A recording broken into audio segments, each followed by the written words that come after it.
Good afternoon class. Last turn पे हम लोगों ने डायोड के सीरीज बेस्ड सर्किट्स को स्टडी किया था और इस टर्न पे अब हम लोग डायोड के पैरेलल जो सर्किट्स हैं उनकी स्टडी करेंगे कि आखिरकार पैरेलल कॉन्फ़िगरेशन में अगर डायोड का सर्किट अवेलेबल है तो उसे हम लोग कैसे सॉल्व करेंगे। तो पैरेलल कॉन्फ़िगरेशन या शंट कॉन्फ़िगरेशन में डायोड का सर्किट किस तरीके से अवेलेबल हो सकता है, ठीक, उसे हम लोग देखते हैं। तो back to back last turn पे हम लोगों ने देखा कि कोई डायोड सीरीज में था और सीरीज में होने के साथ साथ वो डायोड किसी रेजिस्टेंस के साथ कनेक्टेड था। आज हम लोग एक सर्किट बना रहे हैं। मान लीजिए इस तरीके से एक रेजिस्टेंस दिया हुआ है, this resistance is of 1 kilo ohm and then after this is connected in series with a silicon। लेकिन एक हम लोगों ने यहाँ पर एक और रेजिस्टेंस लगा दिया, ठीक। And now this resistance is also of value 1 kilo ohm and now we are seeing it as a RL resistance or load resistance, and now we want that what will be V output across it if we have applied voltage of if we have applied voltage of 1 kilo ohm, sorry, not, excuse me, if we have applied voltage of 2 volt, अगर हम लोगों ने यहाँ पर 2 volt का एक voltage लगा रखा है, ठीक है, तो अब आपको मेजर करना है। क्या क्या चीजें मेजर करना है, ये करंट मेजर करनी है साहब की, ये I1 क्या होगी, उसके बाद आपको इस वाले डायोड में कितनी करंट फ्लो करेगी I2 मेजर करना है, और फिर आपको इस वाले डायोड में कितनी करंट फ्लो करेगी ये मेजर करना है, और भी आउटपुट मेजर करना है। इस तरीके का एक क्वेश्चन है कि भैया आपको I1 बता दीजिए क्या है, I2 बता दीजिए क्या है, देन आफ्टर I3 बता दीजिए क्या है, एंड सिमिलरली आप बता दीजिएगा वी आउट क्या है, ठीक है। ये सारी की सारी चीजें आपको मेजर करनी है, ठीक। तो कोई भी सर्किट होगा, लास्ट टाइम पे मैंने आपको बता रखा है जो क्यों ये पैरेलल कॉन्फ़िगरेशन में है, क्योंकि देखिए डायोड के पैरेलल में कोई सर्किट अवेलेबल है, रेजिस्टेंस अवेलेबल है, that's why we are saying it that this circuit is in parallel configuration. किसी भी टाइप का सर्किट हो, ठीक, हम लोग को क्या करना है, हम लोग को स्टेप्स फॉलो करने हैं। तो स्टेप 1 में क्या होता है, स्टेप 1 में पहले ही बता रखा है कि आप डायोड के पी और एन टर्मिनल को पर देखेंगे कि वोल्टेज जो एक्सटर्नल सप्लाई लग रही है वो किस तरीके से लग रही है। तो हमने ये डायोड जो आपको सिलिकॉन का डायोड यहाँ पर दिया हुआ है, यहाँ पर ये जो डायोड दिया हुआ है कह रहा है साहब ये सिलिकॉन का डायोड है, ठीक है, ऐसे सिलिकॉन, या फिर आपको पहले ही बता रखा है कि एग्जाम में क्या कहेगा, अगर डी लिख दिया तो बोलेगा कि D diode is of silicon, okay. तो अगर इस तरीके से कोई डायोड दिया हुआ है तो आप देखोगे कि इस डायोड का पी टर्मिनल जो एक्सटर्नल सप्लाई वोल्टेज है उसके किस टर्मिनल से कनेक्टेड है, पॉजिटिव से कनेक्टेड है कि नेगेटिव से कनेक्टेड है, ठीक है। तो ये पी वाला टर्मिनल है, now it is connected to the positive supply, it is connected to the positive supply and this is internal and connected to the negative supply. तो पी वाला आप कहेंगे कि पॉजिटिव से कनेक्टेड है, एन वाला नेगेटिव से कनेक्टेड है। सो अब आप यहाँ पर गेस कर रहे हैं कि this diode must be in forward bias, you have guessed that this diode will be in forward बायस। फिर आप क्या करते हैं स्टेप 2 में, स्टेप 2 में इस पर्टिकुलर डायोड को आप रिप्लेस करते हैं किससे, उसके इक्विवेलेंट सर्किट से। तो अगर आप यहाँ पर कह रहे हैं कि सिलिकॉन डायोड है और सिलिकॉन डायोड अगर आपको दिया हुआ है तो सिलिकॉन डायोड आपका किससे रिप्लेस होता है, सिलिकॉन डायोड आपका रिप्लेस होता है एक बैटरी से। चूंकि यहाँ पर कोई रेजिस्टेंस नहीं दिया हुआ है तो इसलिए आपको रेजिस्टेंस के बारे में बॉदर करने की जरूरत नहीं है, और ये 0.7 वोल्ट की एक बैटरी से रिप्लेस हो जाएगा। पी वाले टर्मिनल पर पॉजिटिव सप्लाई लगेगा बैटरी का और एन वाले टर्मिनल पर नेगेटिव सप्लाई लगेगा, ठीक है। तो इस तरीके से यहाँ पर ये है, ठीक। अब इसके बाद हम लोग आगे इसका थर्ड स्टेप 3 में हम लोग इक्विवेलेंट सर्किट को रिप्लेस करके इसका एक equivalent circuit after replacement of diode हम एक सर्किट बनाएंगे, ठीक। तो इस तरीके से बाकी सारे के सारे टर्मिनल एज इट इज रहेंगे, means this 1 kilo ohm resistance will remain as it is, this 2 volt voltage source will remain as it is. बस ये जो सिलिकॉन वाला डायोड है, ठीक है, इसकी जगह यहाँ पर 0.7 वोल्ट की एक बैटरी लग जाएगी, ठीक, 0.7 वोल्ट की एक बैटरी लग जाएगी, ठीक, 0.7 वोल्ट की एक बैटरी लग जाएगी। एंड देन आफ्टर इसके साथ साथ यहाँ पर एक रेजिस्टेंस लग जाएगा ठीक, and this resistance will be of 1 kilo ओम।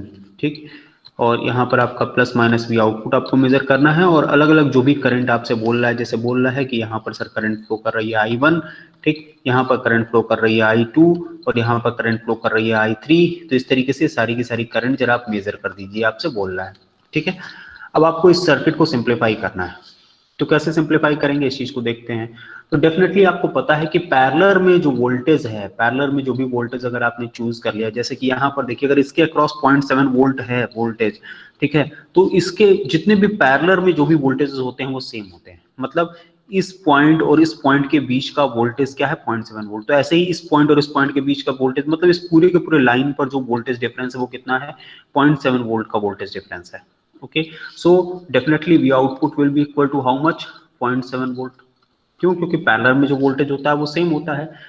जो वोल्टेज यहाँ पर है, चूंकि कहीं पर भी वोल्टेज ड्रॉप नहीं हो रहा है, तो इस पर्टिकुलर शॉर्ट सर्किट पूरी की पूरी लाइन पर यहाँ पर वोल्टेज 0.7 वोल्ट रहेगा, और अगर यहाँ पर हमने 0 वोल्ट एज्यूम कर रखा है तो यहाँ पर 0 वोल्ट ही रहेगा। मतलब इस पूरी की पूरी लाइन पर यहाँ पर जो वोल्टेज डिफरेंस आएगा वो कितना आएगा, 0.7 वोल्ट ही आएगा। ठीक है, तो इस तरीके से आप ये कह सकते हो कि यहाँ पर जो वोल्टेज है वो कितना रहेगा, 0.7 वोल्ट ही रहेगा पूरे के पूरे लाइन पर। ठीक है, अब अगर ये वोल्टेज 0.7 वोल्ट ही रहेगा तो आप ये करंट I3 जो है आप इसे बड़े आराम से मेजर कर सकते हैं।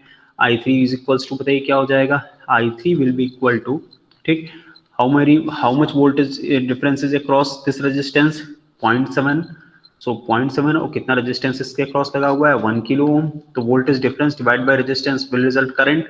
सो यहाँ पर आ जाएगा 0.7 into 10 to the power of -3, और V में से कि 0.7 मिली एम्पियर की करंट यहाँ पर फ्लो कर रही होगी। Okay, we can say that 0.7 milli ampere की करंट यहाँ पर फ्लो कर रही होगी। ओके, इसी तरीके से अगर आप इस पर्टिकुलर रेजिस्टेंस दूसरे 1 किलो ओम वाले रेजिस्टेंस को देखेंगे तो यहाँ पर वोल्टेज बताइए क्या होगा, यहाँ पर वोल्टेज आप कह सकते हो साहब कि 2 वोल्ट होगा। ठीक, यहाँ पर वोल्टेज क्या है, 0.7 वोल्ट है। ठीक है, तो अगर मैं इस रेजिस्टेंस को इस तरीके से ले लेता हूँ, ठीक, और यहाँ पर मैंने कहा वोल्टेज, इस पर्टिकुलर पॉइंट पर वोल्टेज कितना है, 2 वोल्ट है। ठीक, और इस पर्टिकुलर पॉइंट पर जो वोल्टेज है वो कितना है, इस पर्टिकुलर पॉइंट पर जो वोल्टेज है दैट इज 0.7 वोल्ट। ठीक, और अगर आप इसके क्रॉस करंट फ्लो करना चाहते हो, दिस करंट इज I1, तो अब आप क्या कर सकते हैं, कि करंट की वैल्यू क्या होगी,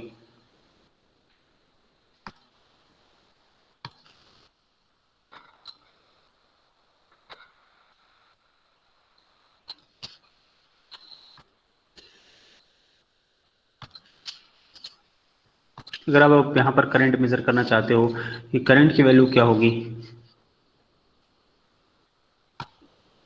तो करंट की वैल्यू आप यहाँ पर कहोगे कि साहब यहाँ पर जो वोल्टेज है that voltage is of 2 volt, and at the other terminal voltage is of 1.7 volt, sorry 0.7 volt. So we may say that value of current will be equal to I1 will be equal to how much voltage difference, that is equals to 2 minus of 0.7 divided by how much resistance is here, this resistance is of 1 kilo ohm. So here resistance will be of 1 kilo ohm, so this will be equals to 1.3 into 10 to the power of -3, or we may say that the current I1 will be equal to 1.3 milliampere.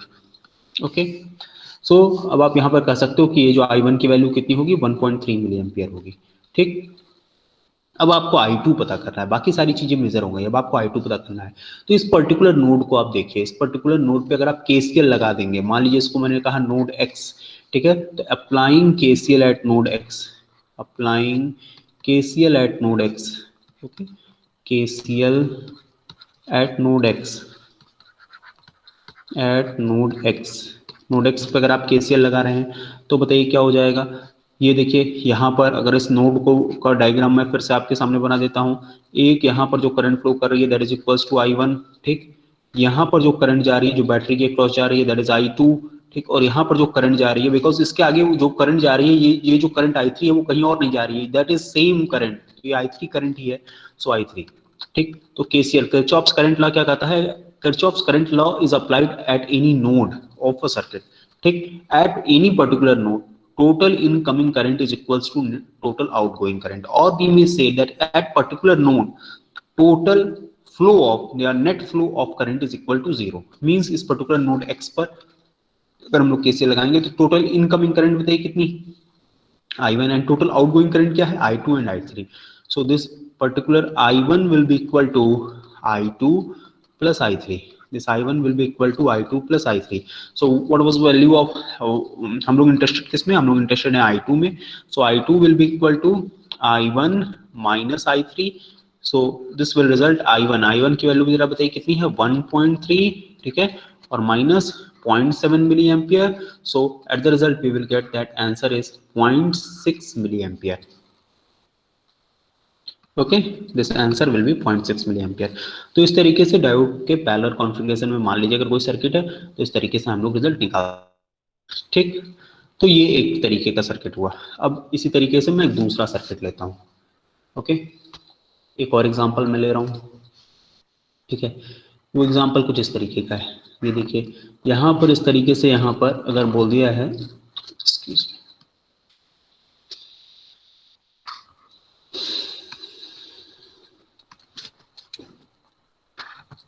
एक battery लगी हुई है, ठीक है, and that battery और DC supply is of 3.3 volt. Okay, here we are having a resistance, that particular resistance is of 1 kilo ohm. Okay, and now we are having a silicon kind of diode. Okay, and this silicon kind of diode is connected in series with a resistance here. Okay, and that resistance is again of 1 kilo ohm. For simplicity of calculation I am taking it 1 kilo ohm, and also in parallel we are having a germanium kind of diode. Okay, and that germanium kind of diode is also connected with in series with a resistance. It is also connected in series with a resistance.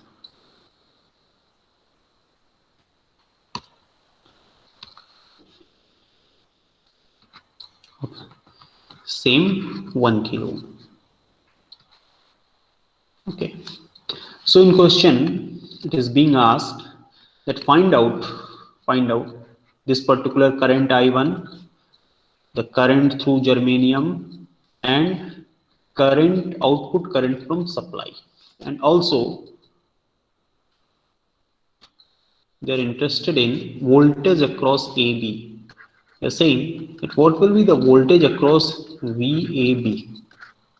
So in question they are asking for I1, I2, I3 and VAB.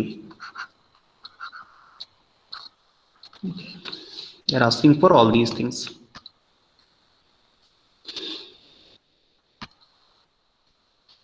Okay, so now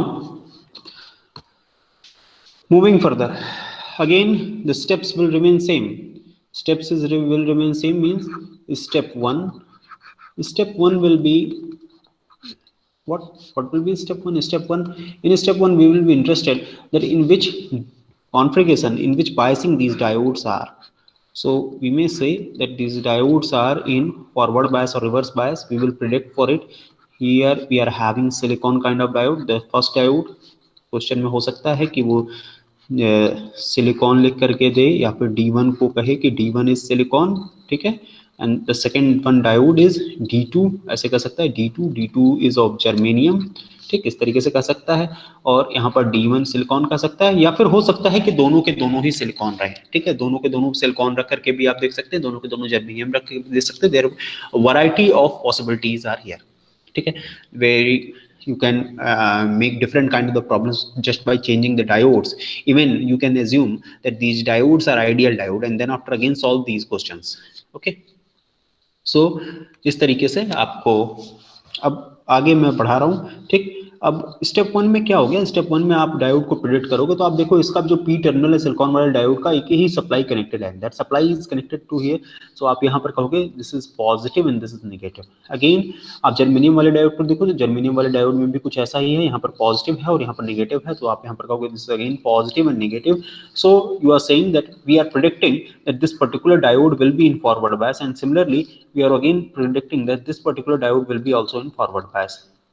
So being in forward bias, these particular diodes will be replaced by, the silicon diode will be replaced by a battery of 0.7 volt, okay, and this particular germanium diode will be replaced by a battery of 0.3 volt. Okay, so after replacement we will have the circuit in step 3 like this. We'll have the circuit like this.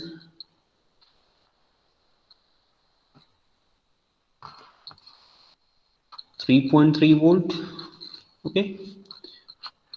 This particular diode is this particular resistance of 1 kilo ohm.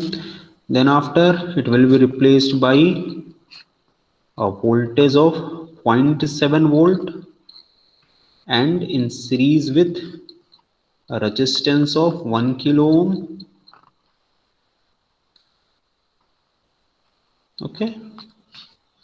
Again the germanium diode will be replaced by a voltage of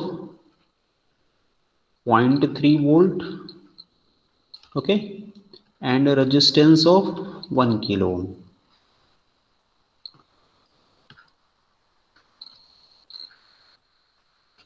And the questions are being asked that what will be voltage across it, what will be the current through all these. So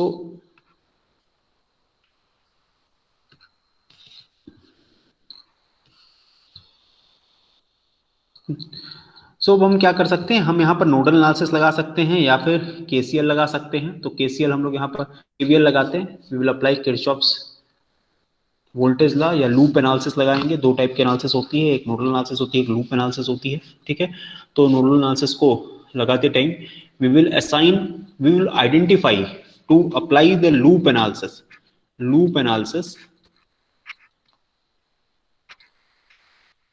loop analysis लगाते time आप क्या करते हो, loops identify करते हो, loop identify करते हो, ठीक है. और उसके बाद हर एक लूप में क्या करते हो, करंट, वो करंट कौन सी होती है, लूप करंट कहलाती है. You will assign a current that will be called loop current, ठीक है. You will assign a current that will be called loop current, and then after you will apply KVL in each loop. You will apply KVL in each loop to find out all the voltages and current. तो ये कुल हमारे पास दो loop form हो रहे हैं. एक ये फर्स्ट ये लूप है, ठीक है, और इसमें हम लोगों ने लूप करंट असाइन कर दिया IA. एक्सक्यूज मी,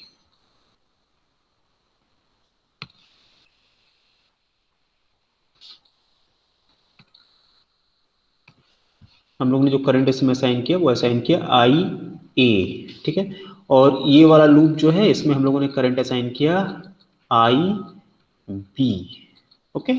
इस तरीके से सबसे पहले लूप जो आइडेंटिफाई किया हम लोगों ने कहा लूप वन कौन सा है भाई, लूप वन है ABCDA, this particular loop ABCDA, ठीक है ना.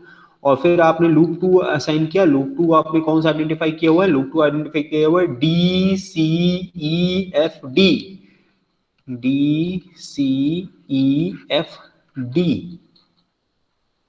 ओके. तो इस तरीके से आपने आइडेंटिफाई किया हुआ है, ओके. तो दो लूप्स हैं और आपने कहा कि भाई लूप करंट जो इसकी है, हमने कह दिया कि लूप करंट इसकी जो है वो IA है और इसकी जो लूप करंट है that is equals to IB, ठीक है. तो लूप वन की जो करंट है वो आपने IA कह दिया और लूप टू की करंट को आपने IB कह दिया. आप I1 I2 भी लिख सकते हैं, चूंकि हमने क्वेश्चन में ही पहले I1 I2 दे रखा है तो इसलिए मैंने उस नोटेशन के बजाय IA और IB का नोटेशन यूज किया हुआ है, ठीक है. अब अगर आप हर ब्रांच की करंट को इसके बेसिस पे देखना चाहेंगे, what will be the branch current, ठीक. तो ब्रांच करंट जरा इसमें बताइए, इसमें क्या कौन सी करंट फ्लो कर रही है, केवल एक ही लूप के नाते IA फ्लो कर रही है, ठीक है. वैसे यहां पर भी बताइए कौन सी फ्लो करेगी, IA फ्लो करेगी, ठीक. यहां पर देखिए IA इधर से फ्लो करेगी और IB इधर से फ्लो करेगी. देखिए ये लूप में करंट, अगर आप लूप 1 के नाते देखोगे करंट तो इस तरीके से फ्लो कर रही है, मतलब इस पर्टिकुलर ब्रांच में आईए करंट इधर से फ्लो करेगी, ठीक है ना। और लेकिन चूंकि ये कॉमन ब्रांच है तो कॉमन ब्रांच में जो करंट होगी वो लूप 1 के नाते भी फ्लो करेगी, लूप 2 के नाते भी फ्लो करेगी। तो इसमें लूप 1 के नाते जो करंट फ्लो करेगी आईए फ्लो करेगी, लेकिन लूप 2 के नाते जो करंट फ्लो करेगी वो आई बी फ्लो करेगी। और सिंस दोनों की दोनों अपोजिट डायरेक्शन में फ्लो करेगी तो आप किसी एक को भी बड़ा मान लीजिए। हमने यहाँ पर मान लिया कि आई ए ही बड़ा है, तो इसमें आई A minus I B current flow करेगी, ठीक है, आई ए माइनस आई बी, ठीक है। यहां पर बताइए कौन सी करंट फ्लो करेगी, यहां पर आई बी करंट फ्लो करेगी। एंड सिमिलरली आगे कोई लूप है नहीं तो ये भी एक इंडिविजुअल ही है, तो इसलिए यहां पर भी आई बी करंट ही फ्लो करेगी, ठीक है। तो इस तरीके से आई ए और आई बी आपने अलग अलग देख लिया, ठीक।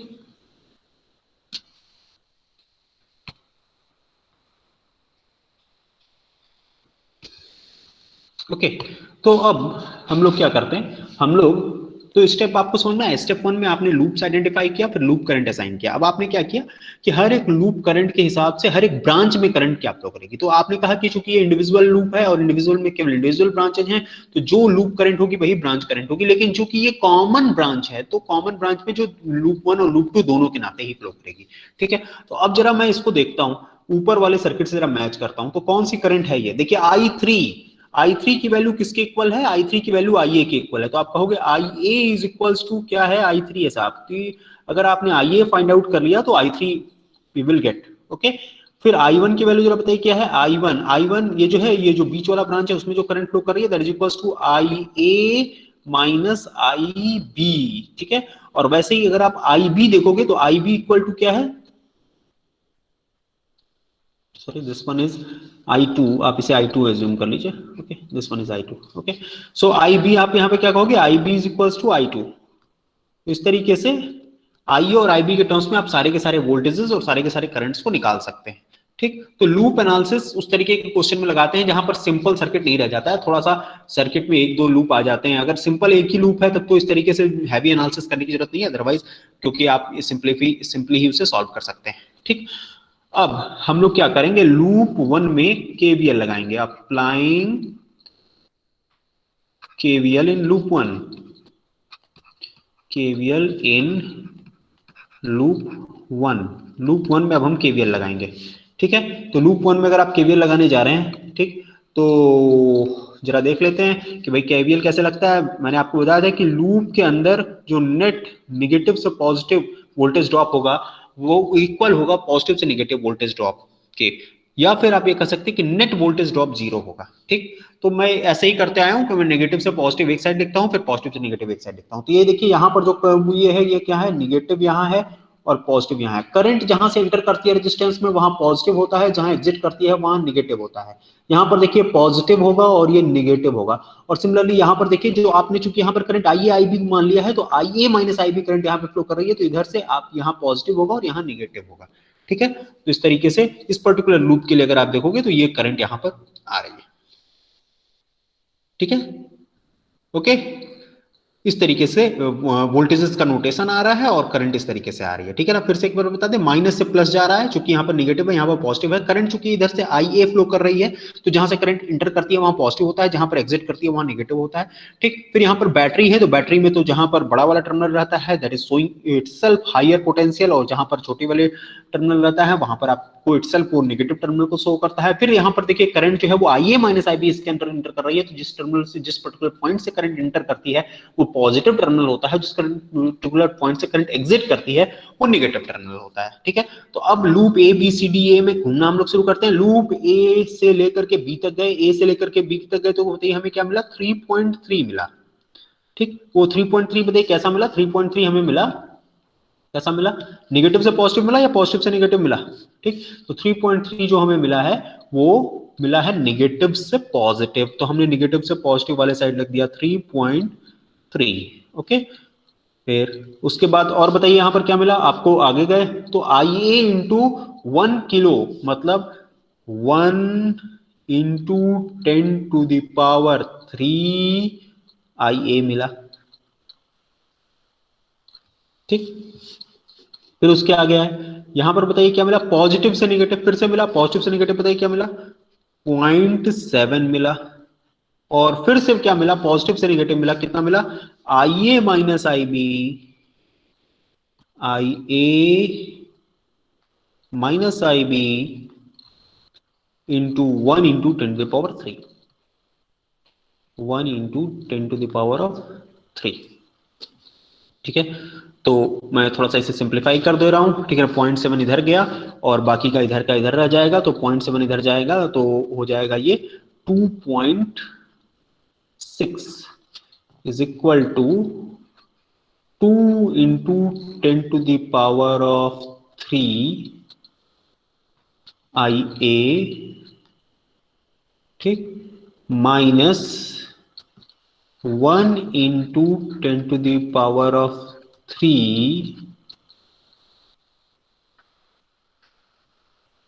आई बी। ठीक, आप इसे कर सकते हो इक्वेशन नंबर 1, या फिर आप इसे इस तरीके से भी लिख सकते हैं 2.6 इंटू 10⁻³ को आप मिली वोल्ट में लिख लीजिए, is equal to 2 I A minus I B. ठीक, तो ये आपका हो गया इक्वेशन नंबर 1। तो ऊपर वाले को हम हटा देते हैं इक्वेशन नंबर 1 की नोटेशन से। ठीक है, तो ये आपका हो गया इक्वेशन नंबर 1। हम लोग दूसरे लूप के लिए आंसर्स करते हैं। ठीक है, ये हुआ। अब हम लोग अप्लाई करेंगे केवीएल किसमें, सेकेंड लूप में। ओके, तो now we are going to apply KVL in loop 2। Apply KVL in loop 2।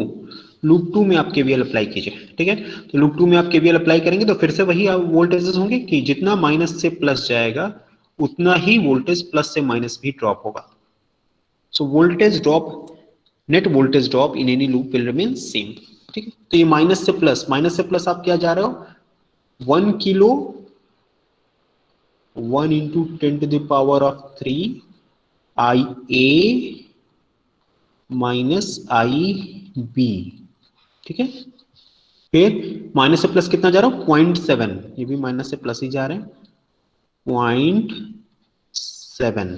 तो फिर यहाँ पे तो कोई वोल्टेज ड्रॉप हो नहीं रहा है, यहाँ पर क्या जा रहे हैं, प्लस से माइनस जा रहे हैं। देखिए मार्क कर लेते हैं, प्लस से माइनस जा रहा है और यहाँ पर भी कहाँ जा रहे हैं, प्लस से माइनस ही जा रहे हैं। ठीक, तो ये दोनों के दोनों, बाकी दोनों प्लस से माइनस ही है, कितना है 0.3। ठीक है ना, और फिर प्लस से माइनस क्या है, प्लस से माइनस है 1 इंटू 10⁻³ आई बी। ठीक है, तो इस तरीके से हमने वो फिर से एक बार रिपीट कर दे रहे, माइनस से प्लस जा रहा है, कितना यहाँ पर करंट फ्लो कर रहा है, आई ए माइनस आई बी, और रेजिस्टेंस है 1 इंटू 10⁻³ तो 1 into 10⁻³ I A minus I B हो गया। यहाँ पर माइनस से प्लस कितना जा रहा है, 0.7 वोल्ट जा रहा है, तो माइनस से प्लस वाले की साइड लिखा, और फिर यहाँ पर क्या जा रहा है, प्लस से माइनस जा रहे हैं, कितना है 0.3, और फिर यहाँ पर 1 इंटू 10⁻³ इंटू आई बी। तो इस तरीके से हो गया। ठीक, अब इसे हम लोग सिंप्लीफाई करते हैं। तो वोल्टेजेस को मैंने एक साइड रख लेते हैं और करंट को दूसरे साइड भेज देंगे, तो यहाँ पर बताइए क्या आ जाएगा, 0.4 और 0.7, so this will be equal to 0.4 is equal to, ठीक, और आई ए इधर जाएगा तो माइनस में हो जाएगा, आई बी इधर जाएगा तो पॉजिटिव में हो जाएगा, 2 into 10⁻³ I B minus 1 into 10⁻³ I A, so this will be equal to 0.4 millivolt is equal to, excuse me, 0.4 millivolt is equal to 2 IB minus IA. So this will be equation number 2. Okay, अब मैं क्या कर रहा हूं, add कर दे रहा हूं। ठीक, मैं क्या कर रहा हूं, इक्वेशन, सब मिली वोल्ट नहीं, सब मिली एम्पियर होगा। अच्छा, जानकारी के लिए धन्यवाद, पर ये मिली वोल्ट ही होगा, बिकॉज केवीएल में जो वोल्टेजेस होते हैं, ठीक है ना, यहाँ पर ये सारे के सारे टर्म वोल्टेज को रिप्रेजेंट कर रहा है, ये भी वोल्टेज को रिप्रेजेंट कर रहा है, बिकॉज ये आई इंटू आर है। ठीक, सिमिलरली ये भी वोल्टेज को रिप्रेजेंट कर रहा है, ये भी वोल्टेज को रिप्रेजेंट कर रहा है, ये भी वोल्टेज को रिप्रेजेंट कर रहा है। ठीक है, तो जो कुछ भी आ रहा है, जैसे 0.7 माइनस 0.3, ये क्या है, ये वोल्टेज को रिप्रेजेंट कर रहा है, ये भी वोल्टेज, ये भी वोल्टेज, तो यहाँ पर भी ये वोल्टेज ही है। ठीक, I इंटू आर, ठीक। तो ये भी क्या है, ये वोल्टेज ही है, I इंटू आर, ये भी क्या है, ये भी वोल्टेज ही है, ठीक। तो अगर आपको ये कंफ्यूजन है कि ये करंट है, तो मेरे ख्याल से ये क्लियर हो गया होगा कि ये करंट नहीं, ये वोल्टेज ही है, ठीक। Okay sir. 10⁻³ जाएगा, तो ये इधर 10⁻³ आप दोनों साइड मल्टीप्लाई कर रहे हैं, तो मिली या किलो होता है वो, जैसे किलो होता है वो 10⁻³ को रिप्रेजेंट करने का तरीका है, मिली 10⁻³ को रिप्रेजेंट करने का तरीका है, माइक्रो 10⁻6 को रिप्रेजेंट करने का तरीका है, मेगा 10�6 को रिप्रेजेंट करने का तरीका है। तो इस तरीके से मिली, मेगा, किलो और माइक्रो, ये सब जो मेजर वैल्यू जो 10⁻⁴ में बड़े बड़े वैल्यूज होते हैं, उनको आप कैसे एक वर्ड में रिप्रेजेंट कर सकते हो, इस तरीके का तरीका। ऐसे पीको होता है, नैनो होता है, गीगा होता है, ठीक। तो आप इन सबसे वेल नोन होंगे, नहीं होंगे तो बताइएगा, किसी दिन हम उसको डिस्कस कर देंगे, ठीक। तो अब आपको इन दोनों में से इक्वेशंस में आपको क्या करना है कि नलिफाई करना है। तो इक्वेशन 1, ठीक है, फिर plus equation 2 into equation 2 into 2 कर दिया, ठीक। तो इक्वेशन 1 को एज इट इज रख दे रहे हैं, मतलब 2.6 इज इक्वल टू 2, ये मिली में इसलिए लिख रहे हैं क्योंकि आपको ये पता होना चाहिए कि हाँ ये मिली में ही है, ठीक। तो 2IA माइनस IB, एंड अब आप यहाँ पर 2 से मल्टीप्लाई कर चुके हैं, so it will result 0.8 is equal to how much it will become, you have multiplied it with 2, so it will become -2IA, ठीक, and plus 4AB, sorry 4IB, ठीक है। अब हम इन दोनों को ऐड कर देंगे, विल ऐड बोथ दिस। तो आप ये जानते हो इस तरीके से इक्वेशन सॉल्व करना, बस अब आपको आईए और आईबी को एक किसी पोर्शन को एलिमिनेट करके बाकी गेट करना है, ठीक। तो यहाँ पर ये सॉल्व हो जाएगा, ये कितना हो जाएगा 2.6 plus 0.8, this will be equal to how much 3.4 milli. So and here it will be 3IB. I hope I am correct. So IB will be equal to 3.4 divided by 3 in terms of milliampere. Now this value will become ampere because this 3 has came in the denominator, and presently this 3 was a symbol of resistance, okay। तो जब ये 3 denominator में आया, तो now we are talking about individually about IB, now this will represent in terms of ampere, and since here it is millivolt, so we can write it down as a milliampere. We will get value 1.1333 and so on. How many threes you want to write down depends upon you. So the answer will be the IB will be 1.133 milliampere, okay। So अब आपको ये मिल गया, ठीक। अब आप क्या करोगे, अब आईए की वैल्यू कहीं पर भी पुट कर दो और फिर अब आप आंसर गेट कर सकते हो, ठीक। आईए की वैल्यू आप कहीं भी पुट कर दो और फिर आपको क्या मिल जाएगा, IB की वैल्यू मिल जाएगी। जैसे कि अब इक्वेशन 2 में आप IB की वैल्यू, या इक्वेशन 1 में अब आप IB की वैल्यू को पुट कर दीजिए। इक्वेशन 1 कहाँ है, हियर इट इज इक्वेशन 1, ठीक है। अब आप इसमें क्या पुट कर दीजिए, अब now you put IB in equation 1, so now put IB in equation 1, you will get 2.6 is equal to 2IA minus 1.133, so this will become 3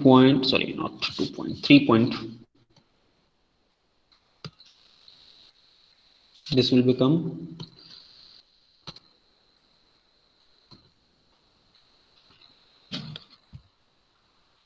3.733 is equal to 2IA, or we may write down that IA will be equal to 1.1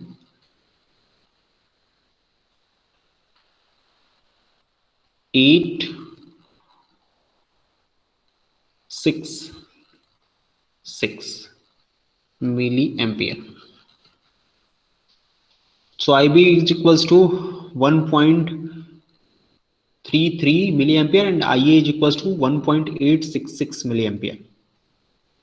okay, अब आपको क्या क्या चाहिए था, देखिए आपके पास IA आ गया, IB आ गया, सो अब आप यहाँ पर I3 की वैल्यू को लिख सकते हैं. I3 is equals to IA and IA is equals to 1.866 milliampere.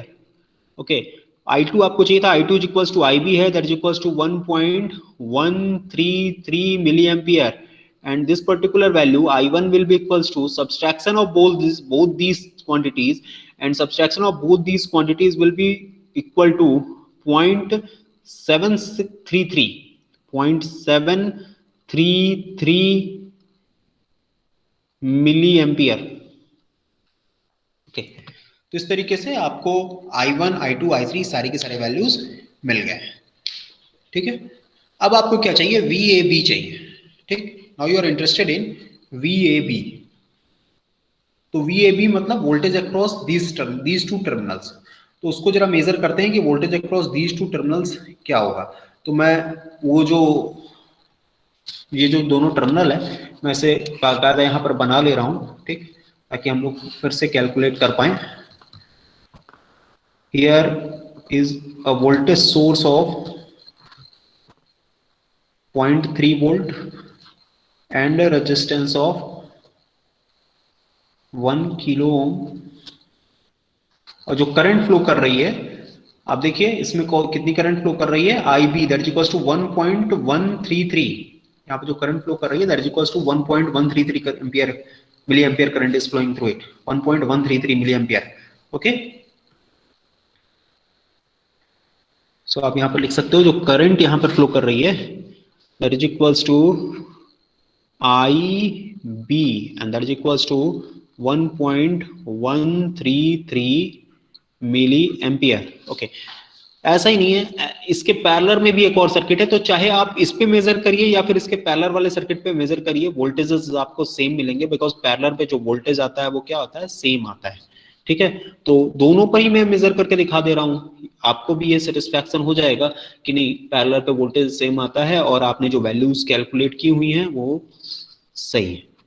ठीक, और यहाँ पर जो करंट फ्लो जो रेजिस्टेंस है that is of 1 kilo ohm and the voltage source is here of 0.7 volt and the current flowing through it is IA minus IB and we have calculated it as 0.733 milliampere. Okay, we have calculated it. Now we are interested in voltage across it. What will be voltage across it? तो अगर आप voltage across it major करना चाहते हो तो obviously plus से minus, तो यहां पर बताइए वोल्टेज क्या होगा, प्लस, यहाँ वोल्टेज क्या होगा, देखिए आप क्या जा रहे हो, प्लस से माइनस जा रहे हो, सो यहाँ पे प्लस होगा, यहाँ पर माइनस होगा, और करंट यहाँ पर इन कर रही है, यहाँ से एग्जिट कर रही है, जहां पे करंट इन करती है वहां प्लस होता है, वहां जहां पे एग्जिट करती है वहां माइनस होता है. मतलब दोनों के दोनों एडिटिव वोल्टेज हैं, both of these voltages will be added together. Similarly आप यहाँ पर देखिए यहाँ पर प्लस है और यहाँ पर माइनस है. ठीक, और सिमिलरली यहाँ पर भी देखिए यहाँ पर प्लस है और यहाँ पर माइनस है, बिकॉज यहाँ पर वोल्टेज के नाते वोल्टेज का जो भी जो बड़ी वाली लाइन रहती है that is showing higher potential and जो छोटी वाली लाइन होती है वो लोअर पोटेंशियल को शो करती है.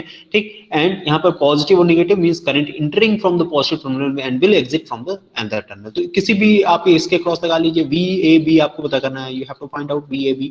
Okay, VAB equal to plus से माइनस आप कितना है 0.3 volt, so you will write down here 0.3 volt plus I into R, I is equals to 1 into 10 to the power 3 and sorry R is equals to 1 into 10 to the power 3 and I की value क्या है 1.133 milliampere. So milli means 10 to the power minus 3. So this will result how much, 0.3 plus 1.133. So it will result 1.433 volt. So this will be voltage across it. Okay, फिर अगर आप इस दोनों terminals के across voltage निकालना चाहते हो, ठीक, तो इन दोनों टर्मिनल्स के अक्रॉस भी हम लोग फिर से वोल्टेज मेजर कर ले रहे हैं. अच्छा, इन दोनों के अक्रॉस मेजर करेंगे तो 0.7 आ जाएगा. ओके, 0.7. ठीक, 0.7.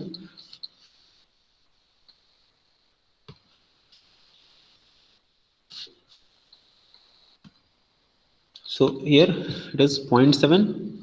Okay, 0.7 here plus how much is the current value? 0.733. And how much is the resistance? 1 into 10 to the power 3. So 1 into 10 to the power of 3, okay, into 0.733 into 10 to the, since it is in milli, so 10 to the power minus 3, so 10 to the power minus 3 and 10 to the power 3 will cancel it out each other.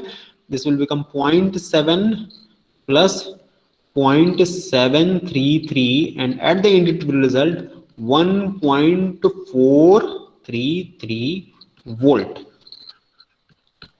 Okay, तो आप कैसे भी major करोगे वो voltage across these to terminal will remain same. अच्छा, एक और तरीका है सर, ऐसा है कि इसी सर्किट में भी यहाँ पर भी एक रेजिस्टेंस लगा हुआ था और this was of 1 kilo ohm, ठीक है, और जो वोल्टेज इसके अक्रॉस था that was equal to 3 volt. Okay, 3 volt. तो सर आप इस वाले सर्किट यहाँ पर भी मेजर कर सकते हैं क्या? बिल्कुल मेजर कर सकते हैं साहब, आप चाहिए तो इसके अक्रॉस यहाँ पर मेजर करिए, ठीक है ना, this voltage will remain same. आप चाहिए तो यहाँ पर मेजर करिए, या फिर चाहिए तो आप इसके अक्रॉस पूरा का पूरा मेजर करिए, ये इसके अक्रॉस पूरा का पूरा मेजर करिए, ठीक। This voltage will remain same because all these three branches are in parallel, and in parallel voltage will remain same, ठीक। सो यहाँ पर जो करंट फ्लो करेगी, this current will be equal to how much? आइए, that is equal to 1.733 1.833 sorry 1.833 milliampere. Okay, this will be equal to 1.833 milliampere, 866 milliampere. So current flowing through it is, let me again write it, this will be equal to how much? This will be equal to 1.866 milliampere.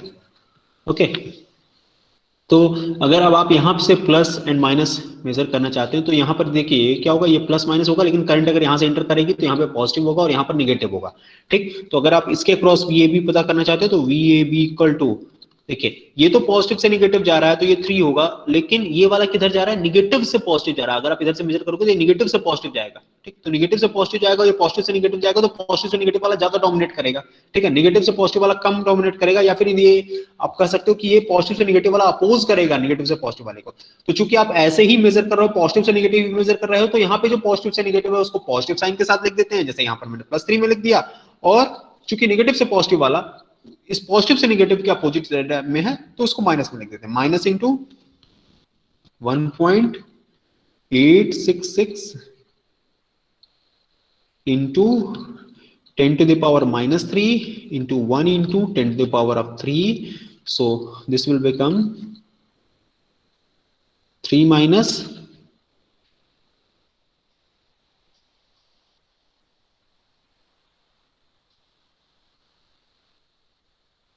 1.866. Sorry, it is not 3. Probably it is 3.3. Yes, it is 3.3. So this voltage is given here, not 3, but it is given here as 3.3. 3.3 volt. So 3.3. Okay. So now this will become 3.3. Okay. So again you will get here answer as 1.433 volt.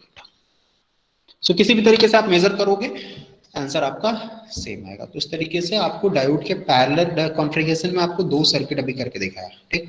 अब next एक और circuit में आपको करके दिखाता हूँ।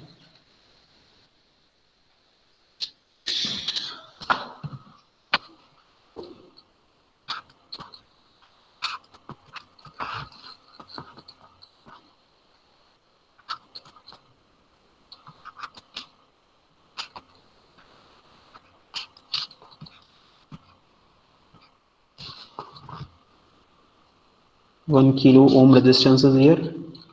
Okay, here diode is silicon connected like this, and here diode is of germanium, connected like this. Okay, you have to find out. No resistances are connected. These are simply connected. You have to find out what will be VAB, voltage across it. And again the same other things, means what will be current through this terminal I1, what will be current through this branch I2, what will be current through this particular branch I3. Means you have to find out I1, you have to find out I1, I2 and I3. Okay, you have to find out I1, I2 and I3. I1, I2, and then after you have to find out I3, and again you have to measure what will be value of VAB. What will be value of all these things?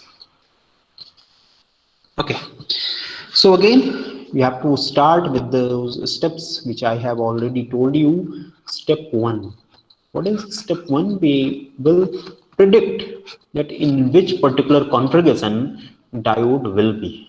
Okay, so we will predict in which particular configuration diode will be. So here suppose this particular diode is of germanium, this is germanium diode, and this particular diode is of silicon diode. Okay. We are saying that this particular diode is D1 and this is D2. So we have mentioned here it is D1 and it is D2. This is showing P terminal, this is showing N terminal. Again here it is showing P terminal, it is showing N terminal. So diode D1, which is of silicon, P terminal is connected to negative supply. P terminal देखिए negative supply से connected है. Okay, and N terminal is connected to positive supply. Similarly, diode D2, P terminal is connected to positive supply and N terminal is connected to negative supply. P terminal is connected to positive supply and N terminal is connected to negative supply. Okay, so now you can conclude that it looks that this particular diode will be in forward bias and this particular diode will be in reverse bias. Okay, clear? Step 2. Step 2. In step 2, what will happen? We have to replace it with the equivalent circuit. So germanium diode will be replaced by a battery of 0.3 volt. Germanium diode will be replaced by a battery of 0.3 volt, where P terminal will be having positive voltage terminal and N terminal will be having negative voltage terminal. And this particular reverse bias, this diode will be replaced by open circuit. Since अगर कोई reverse bias resistance नहीं दिया हुआ है तो मैं आपको पहले ही बता चुका हूं कि it will be replaced by open circuit. Okay, so now we will draw in step 3 we will draw what? Equivalent circuit diagram. So equivalent circuit diagram will have voltage source of 3.3 volt as shown here and 1 kilo ohm resistance same. उसके बाद silicon के case में क्या होगा भाई? Silicon के case में it will be replaced by open circuit. It will be replaced by open circuit. Okay, और जर्मेनियम के केस में क्या होगा? जर्मेनियम के केस में it will be replaced bye a battery of 0.3 volt. Replaced by battery of 0.3 volt. Okay, 0.3 volt.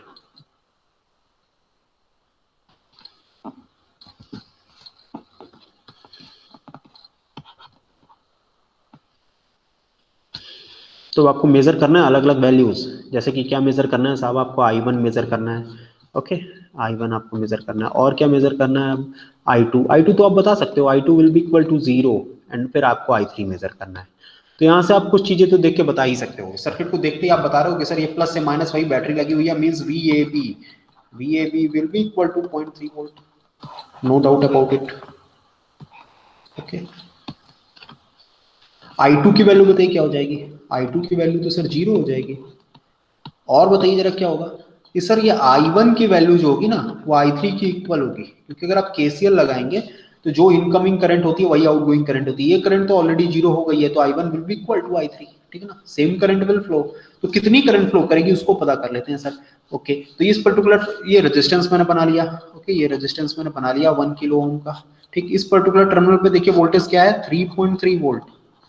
देखिए यहाँ पर वोल्टेज कितना है साहब, इस पर्टिकुलर पॉइंट पे वोल्टेज क्या है 3.3 वोल्ट, और इस पर्टिकुलर पॉइंट पे वोल्टेज क्या है 0.3 volt. So here voltage is 0.3 volt. ये बताइए ये रेजिस्टेंस बताइए क्या है, 1 किलो ओम का रेजिस्टेंस है, और करंट यहाँ पर जो फ्लो कर रही है that particular current is of I1। ठीक, so I1 will be equal to, I1 will be equal to 3.3 minus 3.3 minus 0.3 divided by how much, 1 kilo ohm. Okay, so we will get here 3.3 minus 0.3 divided by 1 kilo ohm, so this will become 3 milliampere. सो सारे के सारे values हम लोगों ने major कर लिए। ठीक, जो भी आपको वैल्यूज रिक्वायर्ड थे वो सारे के सारे मेजर हो गए। ठीक, अब इसके बाद एक और काइंड ऑफ पैरेलल सर्किट आपको दिखा देते हैं भाई।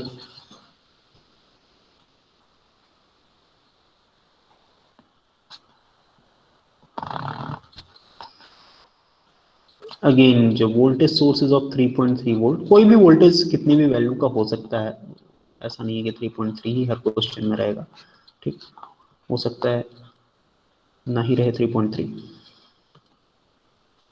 अब एक क्वेश्चन हम लोग देख रहे हैं, this will B last question of parallel combination. ऐसे ढेर सारे पैरेलल कॉम्बिनेशन के सर्किट्स पॉसिबल हैं। ठीक, ये देखिए ये आपका सिलिकॉन डायोड लगा हुआ है, that is of diode D1, और ऐसे ही यहाँ पर इसी के ठीक पैरेलल में डायोड D2 लगा हुआ है, दैट इज ऑफ जर्मेनियम।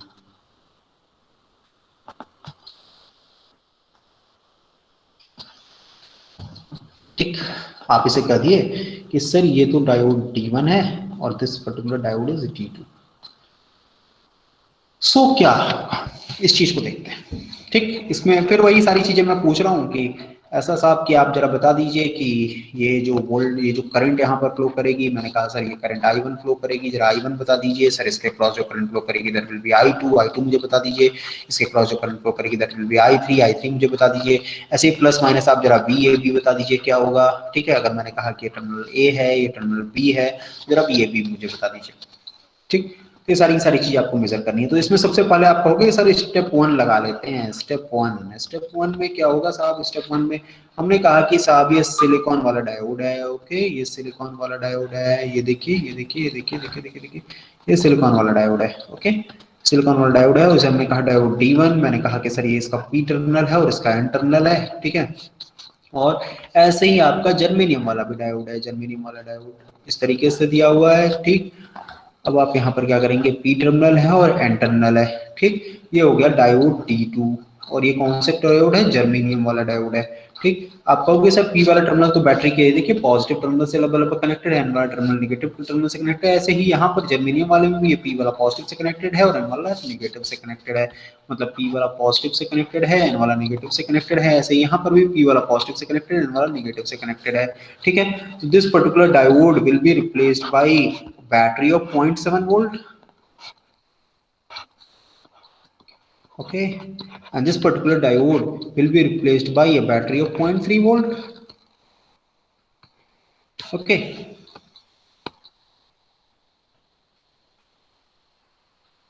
तो जरा बताइए इस केस में आंसर क्या आएगा, इस केस में आंसर क्या आएगा।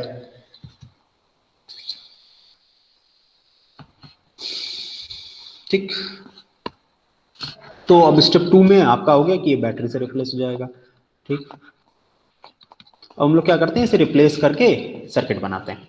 ओके, तो सर्किट बना रहे हैं भाई, देखिए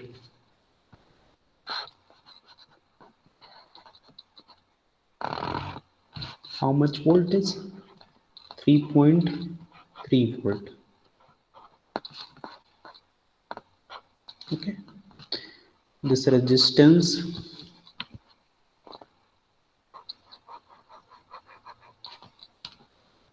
वन किलो ओम। ये देखिए, ये सिलिकॉन वाला आपका डायोड किससे रिप्लेस होगा? 0.7 वोल्ट की बैटरी से। और जर्मेनियम वाला डायोड बताइए किससे रिप्लेस होगा? 0.3 वोल्ट की बैटरी से। ठीक, तो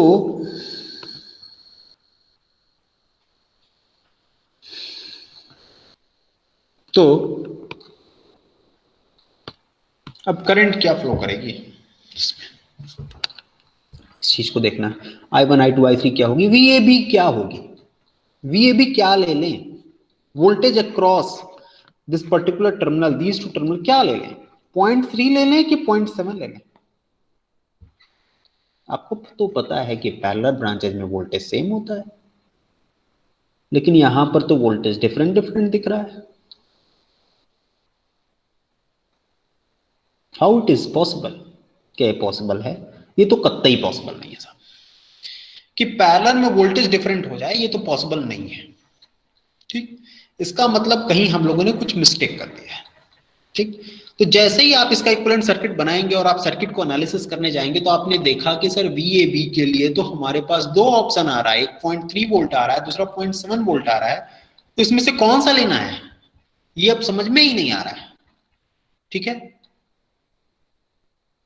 तो चलिए, तो थोड़ा सा हम लोग IV कैरेक्टरिस्टिक्स की तरफ जाते हैं। VI characteristics of. सर थोड़ा सा मैं बताऊं? बिल्कुल बिल्कुल, बताइए साहब, बताइए बताइए, जल्दी बताइए, समय मत लीजिए। सर जब हम इसमें वो KVL या KCL से काउंट करेंगे तो 3.3 में से जब 0.7 और 0.3 माइनस करके देखेंगे तो जो ज्यादा होगा, यानी कहने का मेरा मतलब है कि वो जो ब्रेक डाउन वाला सिचुएशन होता है तो ये 0.7 के पास किसी एक को आने ही नहीं देगा। और ऐसे ही मतलब ऐसे ही ये लगेगा कि मतलब पहले क्या किया जाएगा कि वह यहाँ पे वोल्टेज ज्ञात किया जाएगा और अगर जिसका ज्यादा आएगा उसी को हम लोग मान लेंगे। ठीक है, आपका प्रयास बहुत अच्छा था, लेकिन उसमें थोड़ी सी और समझ की आवश्यकता है, तो उस समझ को मैं ऐड कर दे रहा हूँ। ठीक है, चलिए अपना माइक म्यूट कर लीजिए। ठीक, VI कैरेक्टरिस्टिक्स दोनों का हम लोग देखते हैं। एक सिलिकॉन डायोड का देखते हैं, तो सिलिकॉन डायोड के केस में देखिए ये 0.3 वोल्ट पर ही ये नी वोल्टेज होता है। ब्रेकडाउन हमेशा रिवर्स बायस में होता है, यहां पर फॉरवर्ड बायस में ब्रेकडाउन नहीं हो सकता। ठीक, 0.3 वोल्ट पर ही अचानक शॉर्ट सर्किट की तरह से करंट फ्लो करने लगती है, बहुत ज्यादा करंट फ्लो करने लगती है। ठीक, एक तो ये कहानी हो गई। ये किसके केस में होता है सर? जर्मेनियम के केस में होता है। और सिलिकॉन के केस में क्या होता है? सिलिकॉन के केस में सर ये ऐसे ही बढ़ेगा लगभग लगभग। ठीक है, थोड़ा सा नीचे, थोड़ा धीमे धीमे इसके, थोड़ा सा, और ये जो है सर ये 0.7 तक जाएगा और 0.7 के बाद जो है इसमें नी वोल्टेज आता है। मतलब इसमें जो एक्सेस करंट या फिर शॉर्ट सर्किट जैसा बिहेवियर हमें देखने को मिलता है वो किसके क्रॉस देखने को मिलता है? 0.7 के क्रॉस देखने के लिए मिलता है। ठीक है, इसका मतलब जैसे ही सर्किट में 0.3 वोल्टेज अचीव हो जाएगा, ठीक, वैसे ही जर्मेनियम वाला डायोड किसकी तरह से बिहेव करने लगेगा? शॉर्ट सर्किट की तरह से बिहेव करने लगेगा। मतलब it will start behaving as short circuit. ठीक, देखिए यहां पर ये शॉर्ट सर्किट की तरह से बिहेव करने लगेगा। ठीक, लेकिन सिलिकॉन वाला डायोड उस पर्टिकुलर टाइम पर, और ये कैसे रिप्लेस कर देगा? ये अपना 0.3 वोल्ट से रिप्लेस कर देगा बैटरी से। ठीक, तो क्या जर्मेनियम वाले के क्रॉस कभी भी 0.7 वोल्ट हो सकता है? आपको कभी कोई स्कोप दिख रहा है कि उसके क्रॉस 0.7 वोल्ट होगा? नहीं। इसका मतलब जो भी करंट आएगी जर्मेनियम वाला उसे अपने थ्रू फ्लो करा देगा, जितनी भी एक्सेस करंट आएगी। ठीक है, और जो सिलिकॉन वाले डायोड के क्रॉस जो मैक्सिमम करंट फ्लो करेगी वो बहुत ही कम फ्लो करेगी। इसका मतलब लगभग लगभग ये कैसे काम करेगा? क्योंकि बहुत ही कम करंट फ्लो कर रही है, very less current is flowing, so you can say that this particular diode will behave as open circuit. This particular diode will behave as open circuit. ठीक है, तो अगर सिलिकॉन और जर्मेनियम दोनों पैरेलल में आ गए तो सिलिकॉन वाला शॉर्ट सर्किट या बैटरी से रिप्लेस होगा, सॉरी जर्मेनियम वाला शॉर्ट सर्किट या बैटरी से रिप्लेस होगा, लेकिन सिलिकॉन वाला ओपन सर्किट की तरह से बिहेव करेगा। और ये आपको कहां से मिल रहा है ये डेटा? ये आपको डेटा मिल रहा है VI कैरेक्टरिस्टिक्स ऑफ सिलिकॉन और जर्मेनियम डायोड से। ठीक है, बात आई समझ में कि इसको मैं फिर से रिपीट करूं? समझ में आ गई? इसका मतलब ये है, यस सर। इसका मतलब ये है कि जर्मेनियम वाले डायोड जो है जैसे ही वो 0.3 वोल्ट पाएगा वैसे ही वो एक्सेस करंट को फ्लो कराना शुरू कर देगा, it will start behaving as short circuit, लेकिन वो वोल्टेज को वो 0.3 वोल्ट से थोड़ा भी ज्यादा बढ़ने नहीं देगा। इसका मतलब सिलिकॉन वाले के पास स्कोप ही नहीं है, 0.7 वोल्ट कभी उस पैरेलल सर्किट में अचीव ही नहीं होगा। ठीक, जब कोई भी 0.7 वोल्ट पैरेलल सर्किट में अचीव ही नहीं होगा तो उसके क्रॉस बहुत करंट फ्लो करेगी, और इस नाते हमें मजबूरी में इस पर्टिकुलर डायोड को कैसे रिप्लेस करना पड़ेगा? हमें मजबूरी में इस पर्टिकुलर डायोड को एज ओपन सर्किट रिप्लेस करना पड़ेगा। ठीक है, तो ये एक स्पेशल काइंड ऑफ प्रॉब्लम है जिसमें सिलिकॉन और जर्मेनियम अगर पैरेलल में आ जाएगा तो इस तरीके से होगा। ठीक है, I2 की करंट फिर यहाँ पर 0 फ्लो करेगी। ठीक है, I2 will be equal to 0। ठीक, I3 की वैल्यू यहाँ पर क्या होगी? I3 की वैल्यू को आप मेजर कर लेंगे। I3 की वैल्यू आएगी आपकी, कितनी आएगी भाई?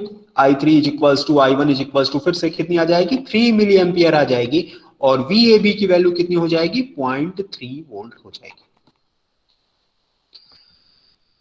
ठीक है, इसको एक्सप्लेन कर लीजिएगा आप, इसके बारे में ऐसे यहां पर लिखेंगे, कमेंट में लिखेंगे कि ऐसा क्यों हो रहा है। ठीक है, why we are replacing this germanium diode with a battery of 0.3 volt, but silicon diode को हम कैसे रिप्लेस कर रहे हैं? ओपन सर्किट की तरह से रिप्लेस कर रहे हैं। तो उसका रीजन ये है कि सिलिकॉन वाले के अक्रॉस अगर प्योरली पैरेलल में है, अगर कोई भी रेजिस्टेंस के साथ, देखिए इससे पहले वाले क्वेश्चन में हम लोग रेजिस्टेंस के साथ लगाकर देखा था, तो रेजिस्टेंस के अक्रॉस होने पर ये शॉर्ट सर्किट की तरह से ऑलमोस्ट बिहेवियर नहीं रखेगा। ठीक, तो उस केस में वोल्टेज ड्रॉप अलग अलग हो जाता है, जिसके नाते उस पर्टिकुलर रेजिस्टेंस के क्रॉस वोल्टेज ड्रॉप होता है, जिसके नाते वो मेंटेन हो जाता है। लेकिन अगर एग्जैक्टली सिलिकॉन और जर्मेनियम, ठीक है, बिना किसी रेजिस्टेंस के अगर पैरेलल में आ जाएंगे तो ये कहानी आपको देखने को मिलेगी। ठीक है, और सर हेलो सर, अगर यही जर्मेनियम को रिवर्स बायस में जोड़ दें तो? जर्मेनियम किस में जोड़ दें? रिवर्स बायस में। रिवर्स बायस, हाँ, तो रिवर्स बायस में अगर आप जर्मेनियम को जोड़ देंगे तो जर्मेनियम क्या हो जाएगा? अब ठीक है, ओके कर देते हैं भाई, ये क्वेश्चन हो गया ना सभी का? ठीक, ओके, फिर से मैं इस क्वेश्चन को थोड़ा सा एक और प्रॉब्लम देख ही लेते हैं इसके बाद। चलिए साहब, जैसा कि इन्होंने कहा कि सर सेम प्रॉब्लम ले लीजिए। ऐसा है कि यहाँ पर हम लोगों ने 3.3 वोल्ट की एक बैटरी ले ली। ठीक है, और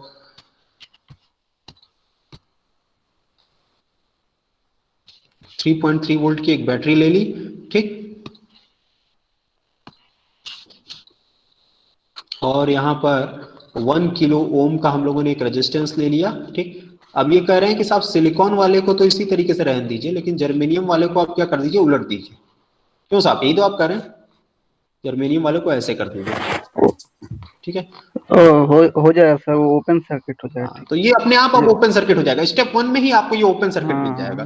ठीक है, जब ओपन सर्किट मिल जाएगा तो इसके अक्रॉस यहाँ पर बैटरी से रिप्लेस होगा, कितने वोल्ट की?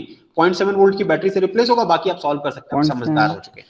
ठीक है, हो जाएगा ना? सिलिकॉन, ठीक, ठीक है, ओके। जैसे कि ये वाला क्वेश्चन अगर यहाँ पर सिलिकॉन है, ठीक है, तो ये वाला आपका कैसे जाएगा? This will be replaced by open circuit, because ये किस में रहेगा? रिवर्स बायस में रहेगा। ये वाला किससे रिप्लेस होगा? ये वाला 0.7 वोल्ट की बैटरी से रिप्लेस होगा।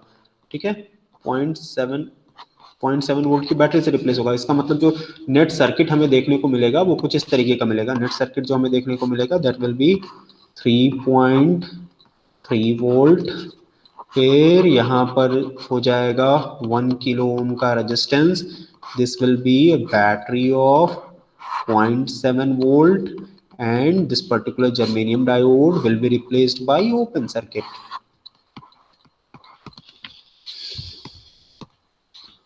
ठीक,